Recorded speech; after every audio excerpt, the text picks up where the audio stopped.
कभी ज़िंदगी हमें वो बनने ही नहीं देती जो हम सोचते हैं। वो हमें उसी रास्ते पर ले जाती है जिसके लिए शायद हमें चुना गया होता है। मेरी कहानी भी कुछ ऐसी ही है।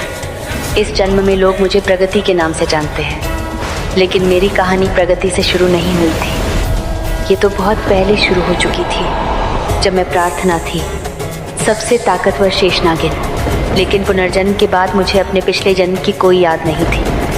मैं एक आम दक्षिण भारतीय परिवार में पैदा हुई। सब कुछ बिल्कुल नॉर्मल लगता था, या कम से कम ऊपर से तो ऐसा ही दिखता था, क्योंकि बचपन से ही मेरे साथ कुछ अजीब चीज़ें होती रहती थी। मुझे बार बार कुछ चेहरे दिखते थे, धुंधले से। कुछ जगहें दिखती थीं जिन्हें मैंने कभी देखा ही नहीं था। और सबसे अजीब बात, मुझे हमेशा लगता था जैसे मैं किसी को ढूंढ रही हूँ, किसी अपने को। लेकिन वो कौन था, ये मुझे खुद भी नहीं पता था। फिर मेरी ज़िंदगी में राघव आया। पहली मुलाकात में वो मुझे बिल्कुल पसंद नहीं आया। पता नहीं क्यों, उसके पास आते ही दिल में एक अजीब सी बेचैनी होने लगती थी, जैसे कोई पुराना रिश्ता हो जो याद तो नहीं पर महसूस होता हो। सब कुछ तब बदल गया जब मुझे वो रहस्यमयी अंगूठी मिली। जैसे ही मैंने उसे पहना, मेरे अंदर कुछ झाँक गया। मेरे सपने बदल गए, मेरी नज़र बदल गई, और धीरे धीरे मैं खुद भी बदलने लगी। तभी मुझे पता चला कि मैं एक इच्छाधारी नागिन हूँ। लेकिन सवाल सिर्फ ये नहीं था कि मैं नागिन क्यों हूँ, सवाल ये था कि मैं असल में हूँ कौन। और इसका जवाब मुझे मेरे अतीत में मिला। धीरे धीरे वो धुंधले चेहरे साफ होने लगे। मैंने खुद को देखा, लेकिन अपने आज के रूप में नहीं। मैंने प्रार्थना को देखा, और तभी सच्चाई सामने आई।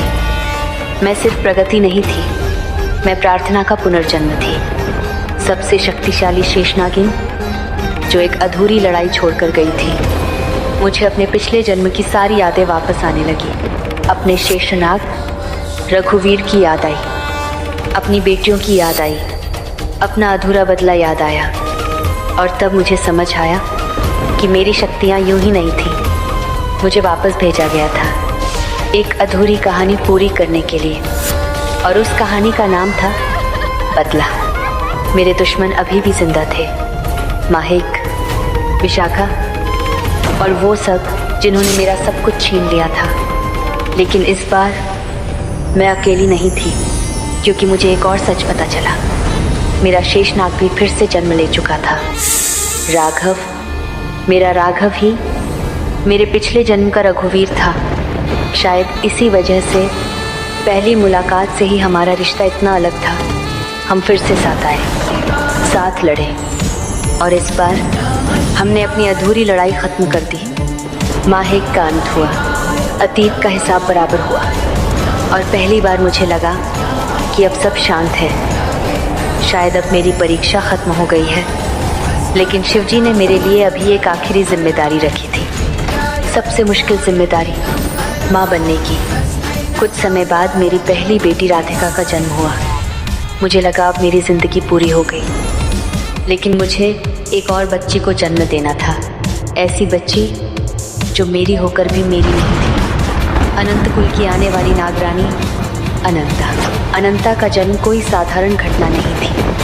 अनंत कुल वर्षों पहले एक श्राप की वजह से समाप्त हो चुका था, और अब उस वंश को फिर से जन्म देना था। लेकिन उसकी एक कीमत थी, बहुत बड़ी कीमत। अनंता को जन्म देने से पहले मुझे अपनी बड़ी बेटी राधिका को छोड़ना पड़ा। आज भी वो पल याद करके दिल टूट जाता है। राधिका तब बहुत छोटी थी, उसे कुछ समझ भी नहीं आता था। वो बस इतना जानती थी कि उसकी माँ उसके साथ है।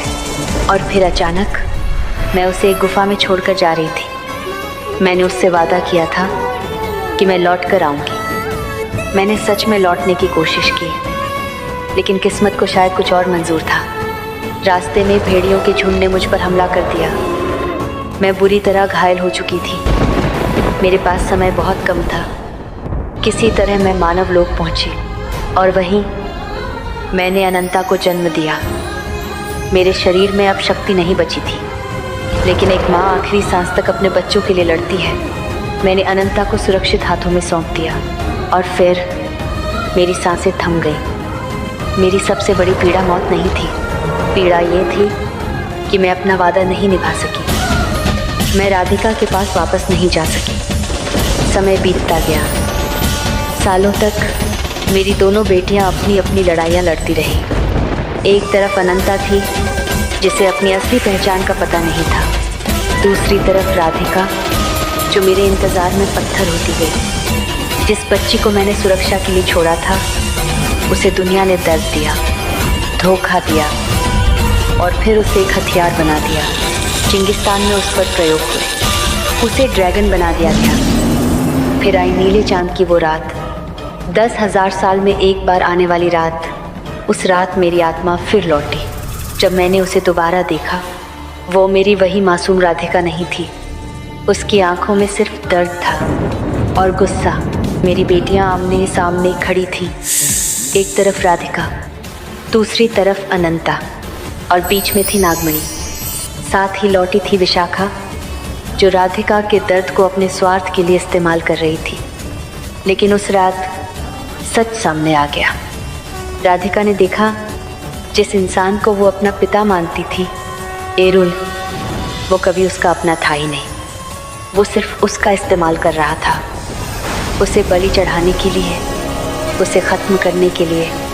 शायद पहली बार राधिका ने देखा कि कौन सच में उसका अपना है। मैं और अनंता। उसी पल उसके अंदर बरसों से जमा नफरत टूटने लगी।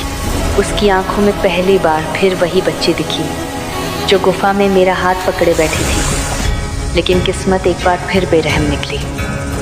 राधिका ने एक फैसला लिया, ऐसा फैसला जो सिर्फ एक बड़ी बहन ले सकती थी। उसने खुद को बलिदान कर दिया ताकि अनंता नागमणि पा सके। मैं उसे जाते हुए देख रही थी और इस बार भी मैं उसे रोक नहीं सकी। एक माँ के लिए इससे बड़ा दर्द क्या होगा कि वो अपनी बेटी को दूसरी बार खो दे। राधिका चली गई, लेकिन इस बार उसके दिल में शिकायत नहीं थी, सिर्फ प्यार था।